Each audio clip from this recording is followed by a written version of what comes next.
Hello again. In the last lesson, Poetry Mini Lesson number 1, we talked about stanza and rhyme, and we decided to leave meter for another time. Well, the time has arrived, and we're going to talk about meter now. So what is meter? Meter is the music of a line of poetry, and there are two questions to ask.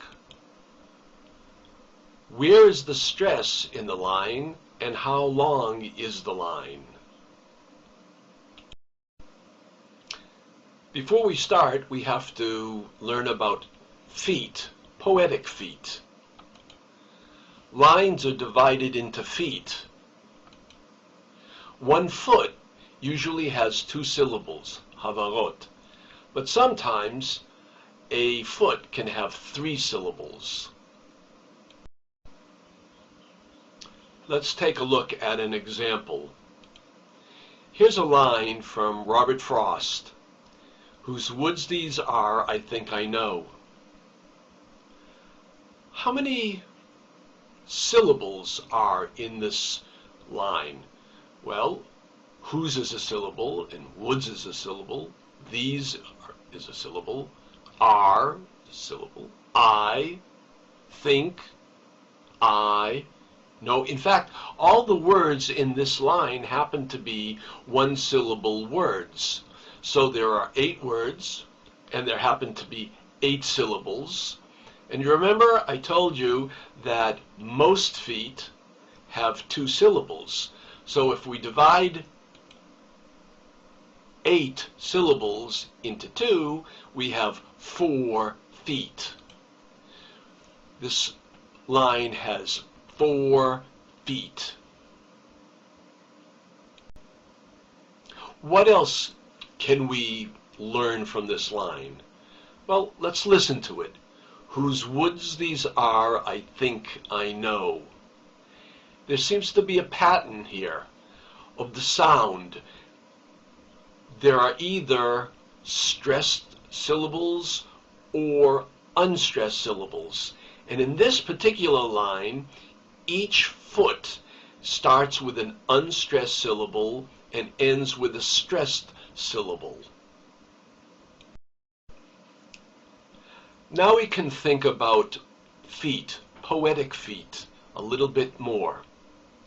A foot is defined by the number of syllables it has, the number of stressed and unstressed syllables, and where those syllables fall in the foot. In our example, the Robert Frost poem, we had feet that started with unstressed syllables and they were followed by stressed syllables. This is called iambic. Each foot was an iambic foot. The reverse is a trochaic foot that starts with a stressed syllable and ends with an unstressed syllable. Remember, I told you that sometimes feet can have 3 syllables in them. Well, this is called an anapestic foot, which starts with 2 unstressed syllables and ends with a stressed syllable. And the opposite is the dactylic foot, which has a stressed syllable followed by 2 unstressed syllables. This is a spondaic foot. It's rather rare. It has 2 stressed syllables. And even more rare is the pyrrhic foot, which has 2 unstressed syllables. Usually you'll be looking at iambic and trochaic feet, but you should know that the others exist as well. We've been talking about poetic feet and the syllables that go into them. Now let's talk about the entire line. Lines are made up of feet. The number of feet define the type of meter. Now, to go on, we have to know a little bit of Greek, but it won't be all that difficult. Mono, as you may know, means one, and it comes from Greek. Monometer means a line of poetry with 1 foot in it. Di is 2, so dimeter is a line with 2 feet in it. Tri is 3 in Greek. Trimeter is a line with 3 feet in it. Tetra may be new for you. Tetra means 4 in Greek. Tetrameter is a line with 4 feet. Penta is 5. You probably know penta from pentagon. Pentameter is a line with 5 feet in it. Hexa is 6 in Greek. Hexameter is a line with 6 feet in it. Hepta is 7 in Greek. Heptameter is a line with 7 feet. And octa is 8. Octameter is a line with 8 feet in it. You probably know octa from octopus.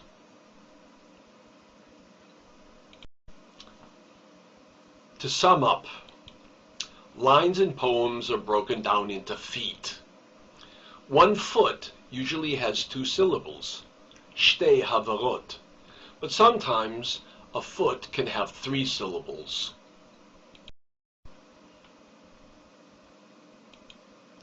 The type of foot depends on the number of syllables, the types of syllables, that is to say, whether they are stressed or unstressed, and the placement of the stress. The number of feet define the type of meter in the line. Let's take a look at our example one last time. Whose woods these are, I think I know.